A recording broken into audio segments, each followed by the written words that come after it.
Hello traders, this is the Zigzag Man, and this lesson is about fundamental analysis.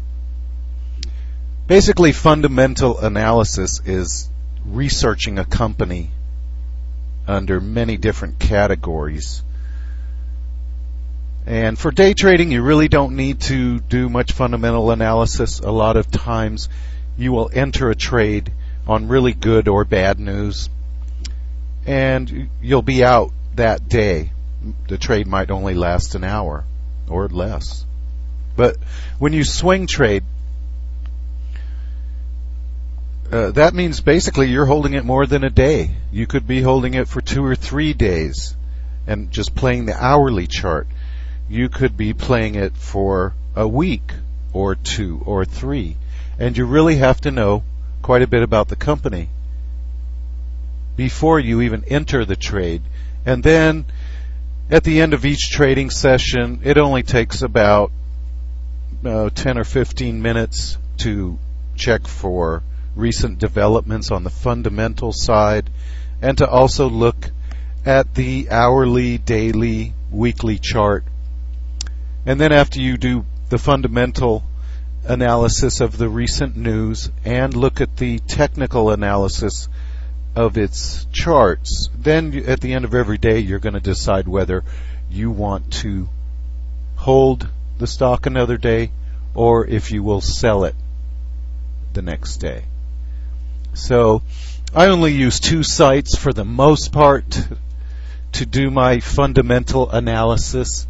That is the Yahoo Finance site and also finviz.com. Now, I always start with Yahoo.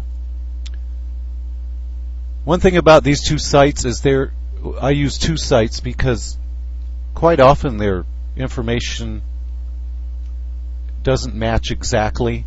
So I liked, if I find a very big difference in like a number of outstanding or shares or number of shares in the float, I will go to a third site to try and verify it. And for that I usually go to Bloomberg.com. Quite a few other ones I use, but today I'll just concentrate on Yahoo Finance and finviz.com. So let's take a look at one of my favorite stocks of all time, Akamai Technologies. Okay, the first thing you're going to want to do is we're going to talk about the fundamental analysis you need to do before you actually enter a trade. Okay, and the first thing you're going to want to do is take a look at a 6-month chart.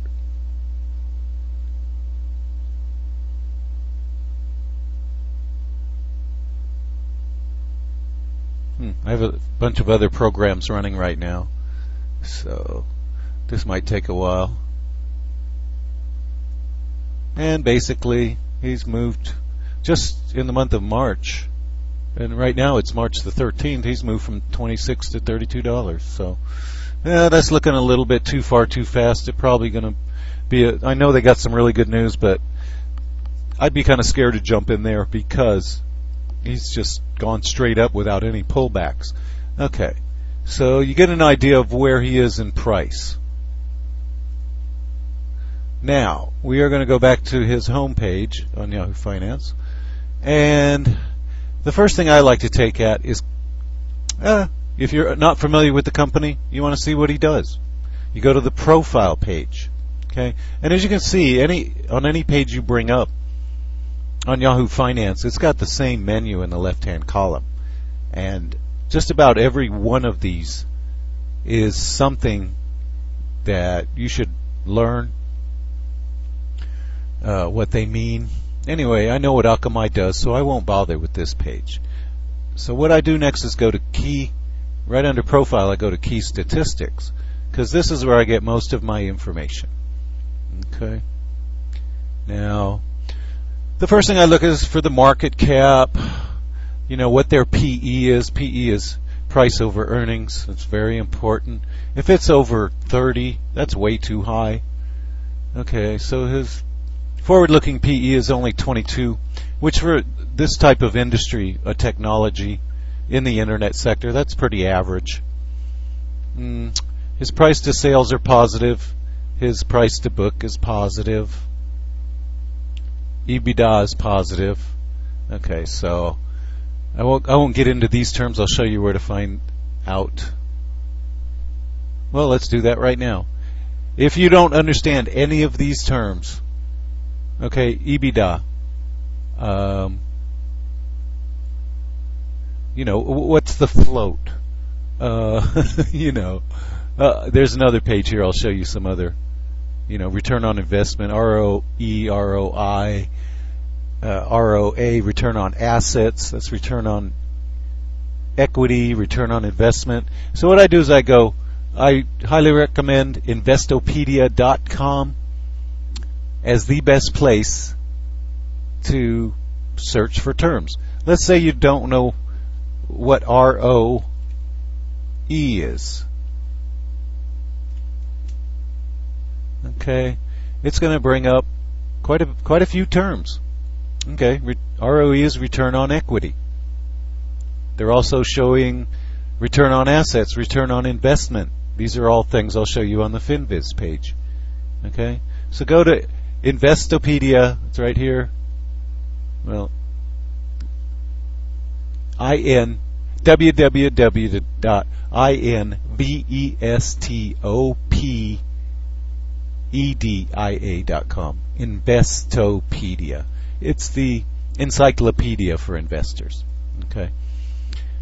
All right. So basically, I don't see any negative numbers here except for quarterly earnings growth year over year. Okay, that's kind of what you want to see. I'll show you on the FinViz page how it shows up in different colors. Okay. This number here is compared to the S&P 500 weekly change. So how come I is outperforming the S&P 500 over a yearly basis by 52%? Okay. Now, another thing you look for is I always teach my students to always trade stocks that have over 1 million shares traded per day in this column here. Okay, that's the 3-month average volume, daily volume. Here's the 10-day average daily volume. It's increasing because, as you can see on that chart, it was going up. The next most important thing is the shares outstanding and the float. Okay, 172 million is not an unreasonable number. If you're getting up into the 500 million, the billion area, anywhere between 500 million and 1 billion shares outstanding is ridiculous, and you should avoid them because they're probably nothing more than a dilution machine where they print shares and dilute shareholder value. So, what you'll also notice is the float is very close to the shares outstanding. That's because only 3.75% are owned by insiders. That's percent of the shares. Okay. Now it also says here percent held by institutions is 89.50%. Not real sure about that. Let's check it somewhere else. That doesn't seem to mesh with, one thing you're looking at. Do these numbers make sense? Okay. So check it somewhere else. I want to see what FinViz says about institutional holdings. Okay. Now, you also don't want a large short interest. A short interest means what percent of the float is being shorted by either individuals or institutions. Okay, so 13.1%.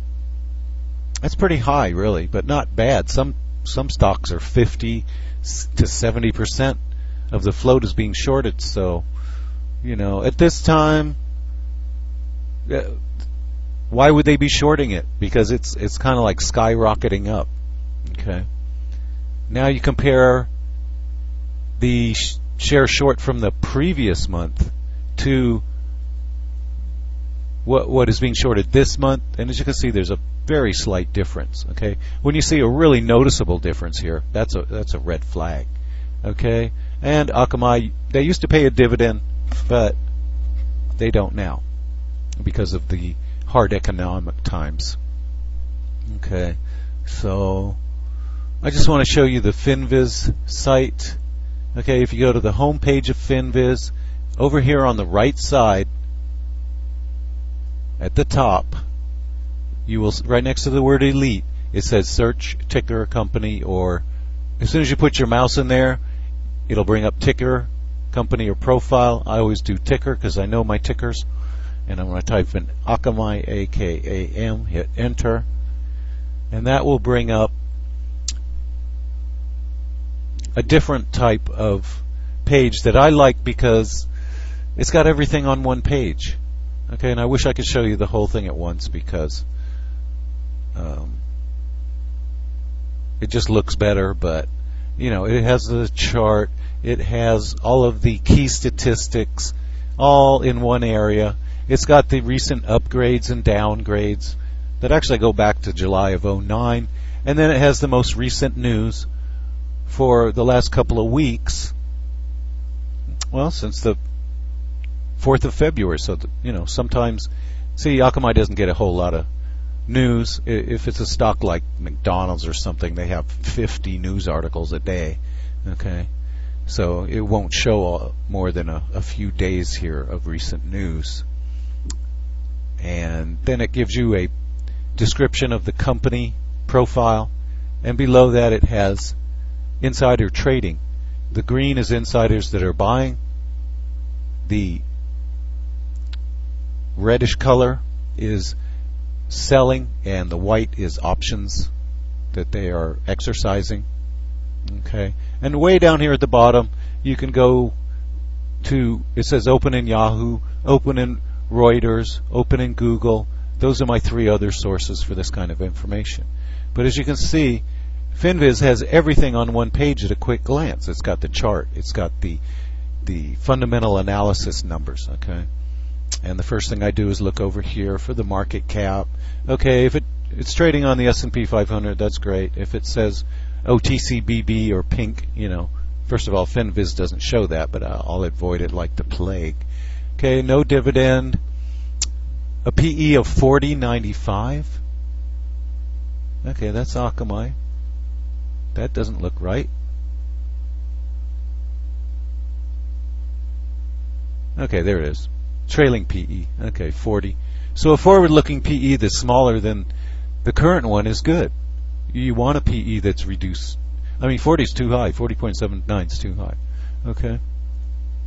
Now, Yahoo Finance updates their information a little quicker than FinViz. But anyway, back to FinViz.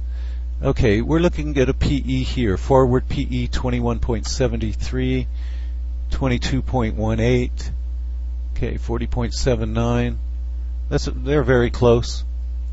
Okay, their PEG, I don't pay much attention to that or anything else in here. Okay. Long-term debt to equity is 0. That I pay attention to that. Then you go for the EPS trends. Okay, a lot of times these will show up all green or all red. So right now they're mostly black, and that means neutral. Okay, so EPS is very important. I'll show you on Yahoo what they show as trends. You're looking for the EPS trend. So EPS next year, $1.47, and then you go EPS this year.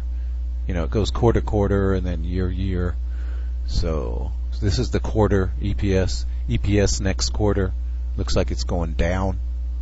Okay. EPS next year is $1.47.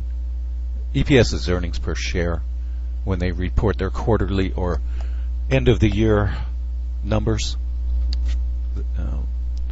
Reporting companies have to report SEC filings, either an 10K for the yearly report or an 8K for the quarterly report.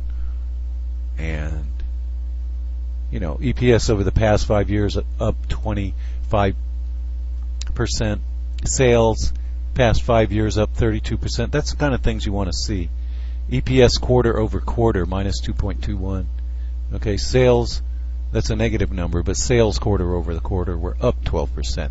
It gives a reporting date. When did they report their earnings? Okay. Then we get into the insider ownership, 4%. Institutional, 89. Okay. Institutions, 89. Insiders, 3.75, very close. Okay. Like I said, if there's a huge difference, you want to check somewhere else. Okay. Insider transactions, they actually sold almost 0.5%. No big deal. If you see insider, big red here with a big red number, that's a red flag. Okay. Insider transaction, they actually bought 3.28%. They increased.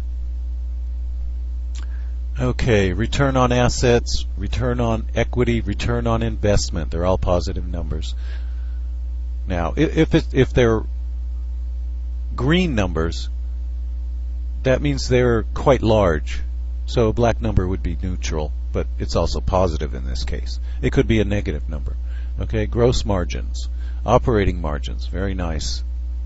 Profit margin, 16.97%, that's very nice. Okay. Shares outstanding, 172. The float is 165. Shares outstanding, 172, 165. That checks. Okay. Now, you're also looking for average volume. It's got to be, in my book, it has to be over 1 million shares traded per day. You know, and look at this volume here, 8.5. Now, when you see a huge run like this and huge volume, that's probably signaling a top, but that's a totally different lesson. Okay.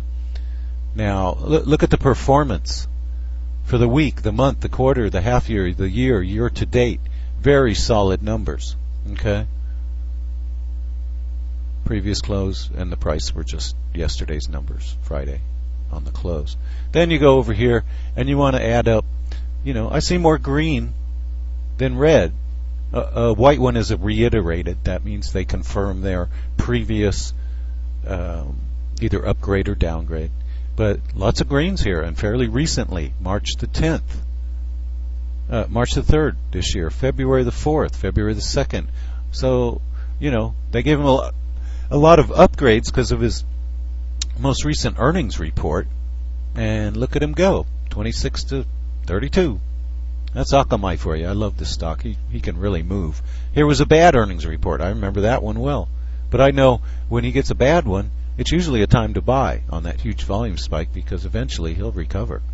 You know, I've been playing Akamai for years. He's a real easy one. You know, it's got a personality. You have to know the personality. You have to get to know the stock. Okay? Now, once you have decided, hey, I like this one, the fundamental looks great, but then you look at that chart and when I first looked at it, I said, whoa, buddy, looks like we missed that train. I hate chasing a runaway train. And right about the time you think, wow, that's just so great, it's going to, you know, keep doing that forever. Wrong. There's got to be a pullback. Just like every time he runs real hard, he'll pull back a bit. So if you really like the company, wait for him to pull back. See, this is the uptrend line. He'll probably pull back to the uptrend line. That would be a decent 30-40% pullback. You're looking for a pullback of no more than, you know, 30%, hopefully. But generally, when there is a breakout into blue sky territory above an area of resistance or an upper trend line that's been broken, it will usually, you know, when the volume dies off, it will usually pull back. Sometimes 50%. And that's, in this case, it would be healthy because he has no levels of support here. The first real level of support I see is right about here. There's also a smaller one right here. But from there to there, on this daily chart, there's just no level of support. So doing fundamental analysis does include looking at the charts. You know, generally speaking, that's the first level of support there. Not really. You're looking for a red candlestick. That's a 2-day level of support. You know, he might pull all the way back to there. Because like I said, when they break out of an area of resistance, it will a lot of times become an area of support where it might drop and then bounce again. But I know this stock well. I know the news that caused this run, and he probably won't pull back that far. That's why it's a good idea to always play the same stock years over years. I have a basket of about no more than 10 of them that I rotate throughout the years, because it's not hard to catch up on their fundamental news. You know the story. You know how the chart looks, how it can react. Okay. Well, let's get back to fundamental analysis. Okay. So when let's say you've bought into a stock.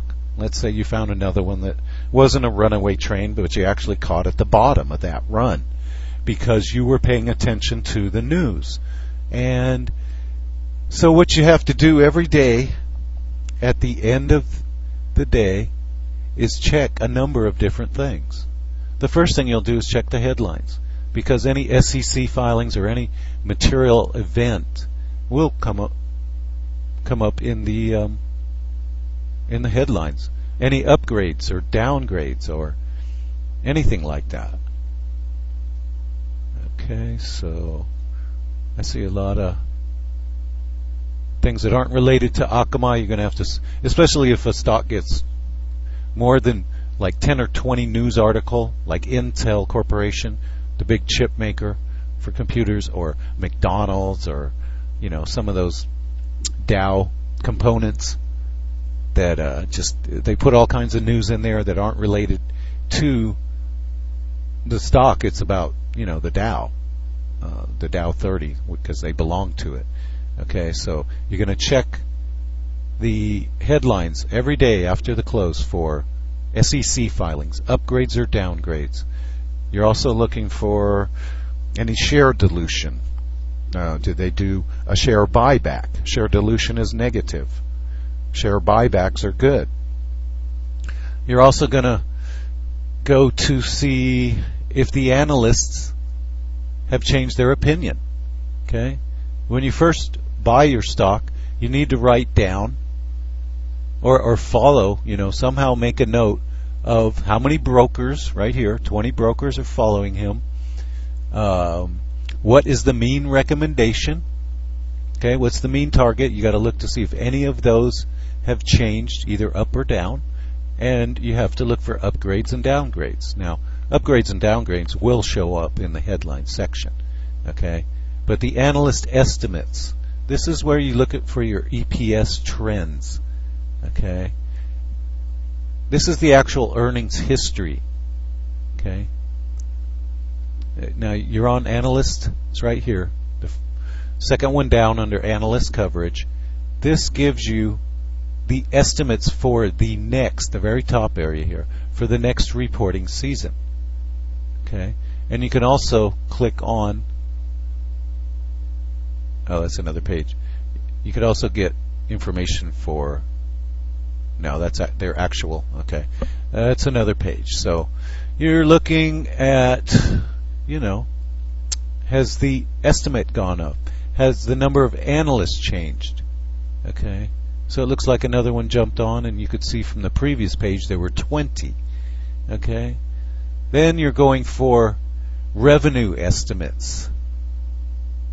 Is it increasing or decreasing? Okay, it goes quarter to quarter here, and then year to year there. So it looks like they're estimating their revenues will go up in 2011.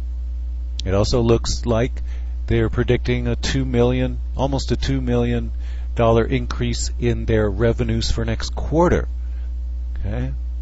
Now you get to the earnings history. These are the actual numbers that were reported during their financial reports. Okay. So it starts down in December here at 46.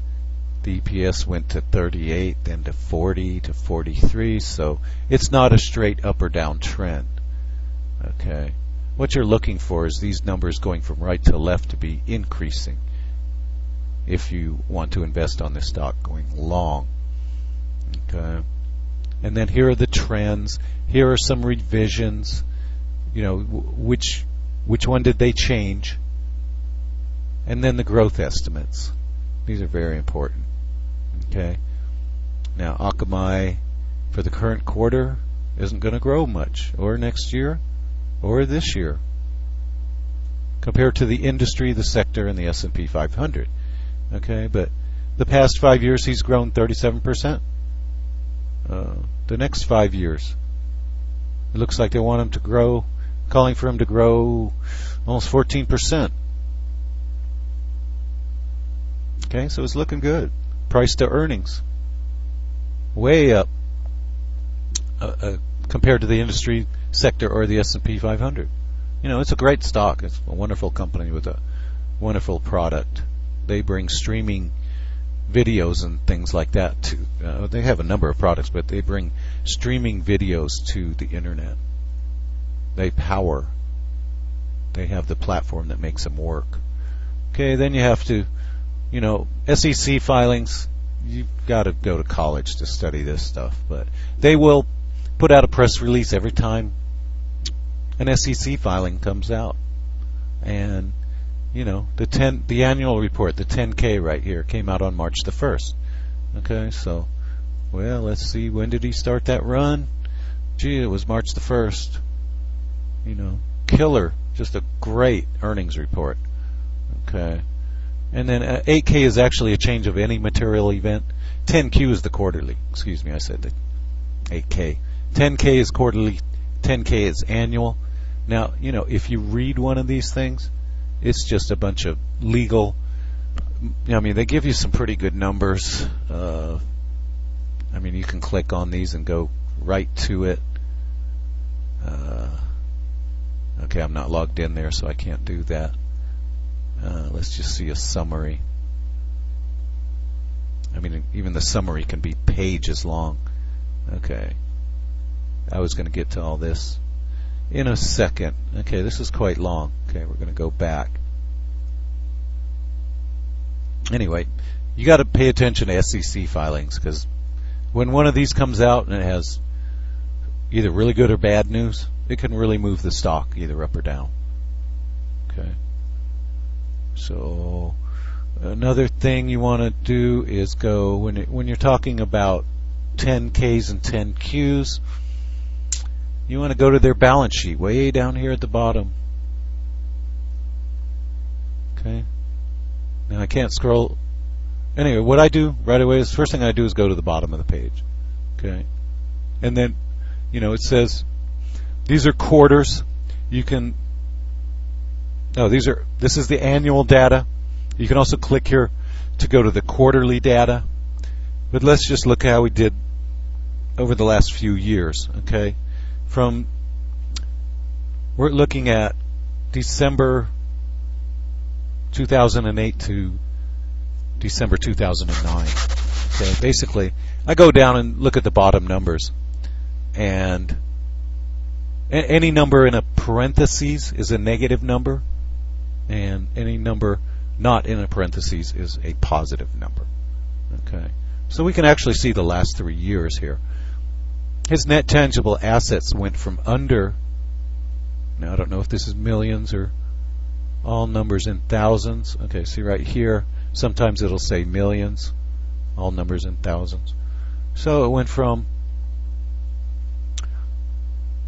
just under $1 billion to 1.034 billion to 1.221. Okay. Also look at total stockholder equity, because that influences you. Okay. Now it's trending up from right to left. 1.358, 1.568, 1.738. Those are all good numbers. Okay. I look at the assets column right here. They're all headed up. 1.656, 1.880, 2.087. Okay. Basically, you're just looking. You don't want to see, as the numbers move from right to left, you don't want to see these numbers getting smaller or turning negative, or, you know, if they are negative, you want to see them getting smaller instead of bigger. Okay, you know, because if you go from a negative 909 to a negative 1.034, that's moving the wrong direction. But when they're positive numbers like this, you want to see them increasing from right to left as you go from December of '07, December of '08, December of '09. Okay, so that's a quick look at a balance sheet.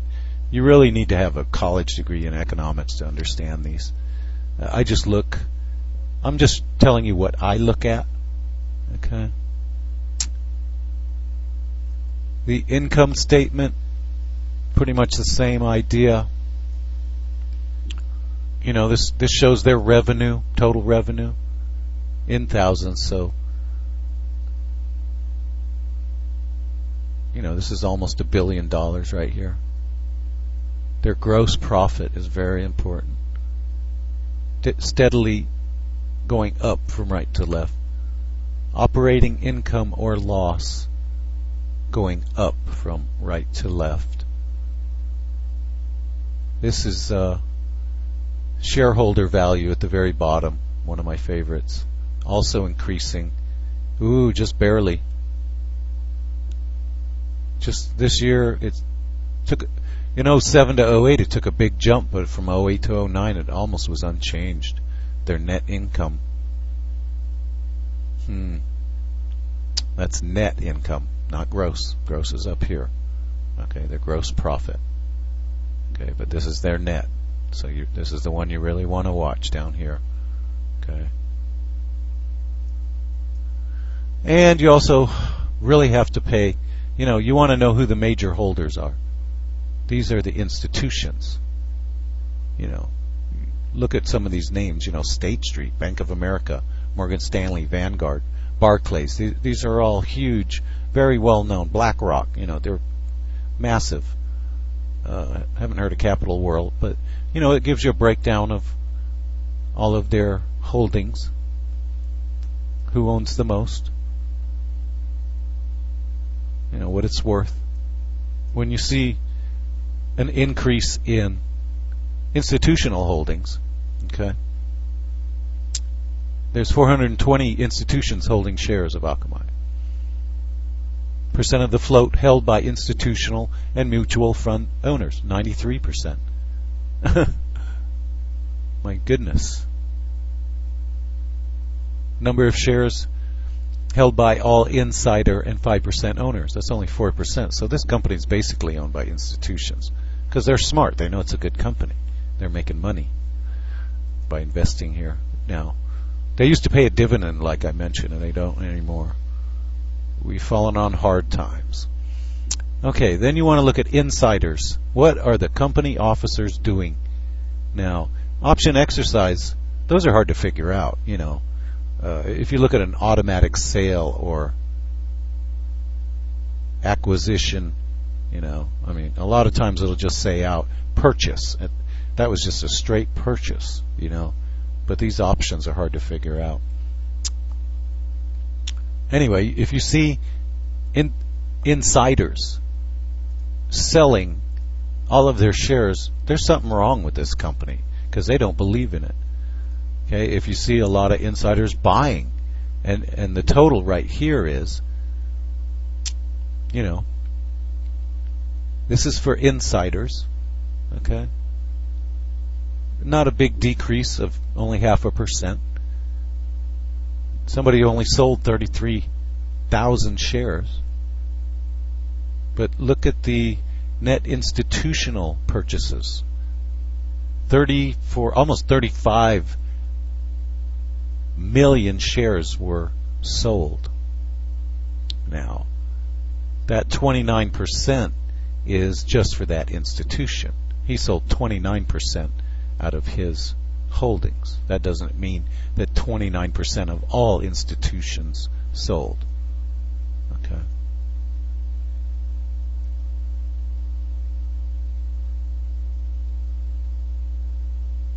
Okay. Let's see what else we have here. Stay away from the message boards, especially on Yahoo. They won't tell you anything. My neighbor says, Irish joke, okay, enough of that, especially the Yahoo message boards. They are unmoderated and can be very, very nasty. Do not let your children go to the Yahoo message boards. There's foul language, personal attacks, name calling with very bad words. Okay. So that's about it for fundamental analysis. Once you do the initial and in-depth analysis on the company, that will let you decide whether or not you're going to take a chance on a trade. And then once you are in a trade, every day, every evening, or on the weekends, if you're going to buy for a long-term hold kind of a thing, first of all, I would suggest you buy a company that pays a dividend. But this is basically for short-term, mid-term, and long-term swing trading or buy and hold. You have to do this research. You have to get to know your company. Don't keep switching companies. Once you find some good ones, keep them on your list. They will go out of favor once in a while. They might be in play for a couple of years, and then they'll go flat on you for a while. So you go play some of your other favorite picks, catch up on their news, look at their chart, make a purchase, trade them for a year, and then come back and look at Akamai again or one of your other favorites. Okay. Basically, I only have a stable of probably 10 stocks, but these days I trade the ETFs a lot more, and generally they just go with economic data, economic reports, things you can find on the economic calendar, just 4 or 5 reports a day every day, and you can day trade them. Or I don't hold my SDS or SSO overnight. I just day trade them. But if you don't want to do individual stocks, they are an option. They do pay a dividend, but there's a time degradation factor in them where you will actually lose value that may be more than the dividend pays. So do your research before you think of swing trading any ETF. This SPY doesn't have that problem, but these leveraged ETFs like the FAS and FAZ and TZA, the Direxion Bear ETF or the small cap index. There's just hundreds of ETFs. Do your research before you swing trade with a leveraged ETF. Now, if you want to go with the straight ETFs, you can go with the DIA, which is the diamonds for the Dow, the SPY, which is the spiders for the S&P 500 chart, and the QQQQ, which is the ETF for the NASDAQ's chart. And you still need to do some research on them too before you purchase. So, okay, let me see if I see anything else on FinViz I need to cover. Once you're in, just read the news every day. Look for upgrades, downgrades. After they report earnings, keep your eye on this number maybe once a week. But all you have to do on a daily basis is look at the chart, and decide for yourself, okay, I was in here at 28 and he's at 32. Am I going to take profits? I'm sure a pullback will be coming soon, but is it going to give me more? Personally, if I was in at 26 and he's at 32, I'd be locking in profits right now. He cannot keep too far, too fast. He cannot keep up this vertical type of a movement forever. And, he could actually pull back 50% or more. He could pull back all the way to this line here, which was resistance, to make it support. And there's the support right there. So from 32 to 28, what goes up so fast and has no support can come down twice as fast, because when a stock falls, it's usually quite a bit quicker than it when it goes up. So just a little hint there. Okay, so that about covers where to go to do your fundamental analysis. Finviz.com, YahooFinance.com, There are many other sites. These are just my favorites. You choose your preferences. If you don't like Yahoo and you like Bloomberg, use Bloomberg. They have the same information. It's just a little harder to get to. And I just don't like the layout of that site. I've been using Yahoo Finance forever, since I first began trading. So, I know where to find everything here. So that's about it. I want to wish you all happy trading. And do your fundamental analysis before entering a trade. It really helps. Do your technical analysis too. So until next time, this is the Zigzag Man. Have a great one, everybody.